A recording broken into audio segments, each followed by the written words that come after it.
Monsieur le Président, je voudrais maintenant que nous abordions le sujet de l'immigration. Les Français ont découvert cette semaine qu'une obligation de quitter le territoire n'était en réalité pas franchement une obligation. Dans une interview à Valeurs Actuelles en 2019, vous avez dit que votre objectif était de sortir tous les gens qui n'ont rien à faire là, d'effectuer 100% de ce qu'on appelle les OQTF. On en est loin.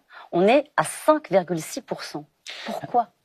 Alors d'abord, c'est une situation qu'il y a partout en Europe, partout dans le monde, ça dépend de ce qu'on met derrière cette réalité. Notre principal problème, je le dis là aussi sur l'immigration pour être clair, c'est que nous avons eu ces dernières années trop d'arrivées et qu'on a des procédures trop longues. Et donc les gens restent trop longtemps le temps qu'on instruise les dossiers et du coup même ceux à qui on ne donne pas les titres, on ne confirme pas leur droit de rester sur le territoire, on a énormément de mal à les renvoyer.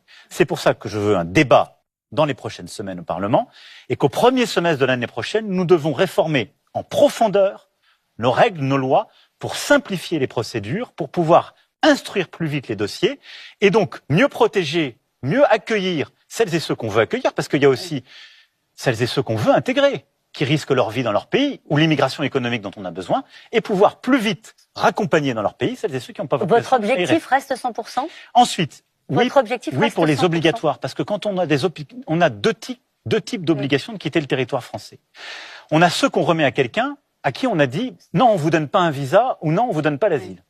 Ça, c'est très dur de le faire respecter à 100% parce que c'est un titre qu'on vous donne, on vous met pas tout de suite en prison. On vous donne 30 jours pour quitter le territoire. Et donc, ça, il n'y a aucun pays qui peut faire 100%. Donc là, on doit mieux contrôler, continuer à renforcer, mais on en met d'autant moins qu'on a mieux contrôlé en amont et qu'on a été plus efficace. Par contre, ensuite, on a les obligations de quitter le territoire sans délai de départ pour motif d'ordre public. Et c'est là-dessus qu'on s'est concentré. Quand je regarde les chiffres, on n'est pas à 100%, mais je regarde les chiffres des 15 dernières années. Les départs, les éloignements et les départs forcés. Dans la période 2007-2011, on faisait 12 300 départs forcés en moyenne. Dans la période 2012-2007, 14 000. Quand je regarde ces dernières années, eh bien avant Covid, on est passé de 13 000 à 14 000, à 15 000, à 19 000. Donc on a nettement amélioré. C'est le Covid qui nous a mis un coup d'arrêt. Et donc, qu'est-ce qu'on fait? Eh bien, on a durci le dialogue avec les pays d'origine. Vraiment? Vous avez beaucoup entendu parler de cette crise, de cette tension qu'on a eue avec la Tunisie, le Maroc, l'Algérie. On leur a dit, si vous ne reprenez pas les gens à qui on demande de quitter le territoire, eh bien, on va restreindre les visas.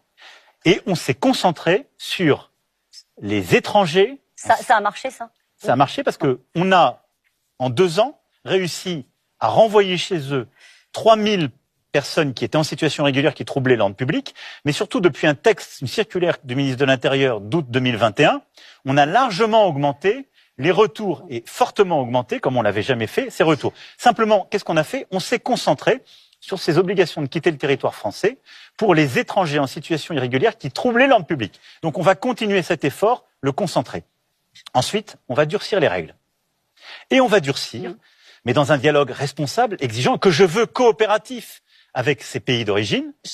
On va durcir les choses pour aller à ces 100%.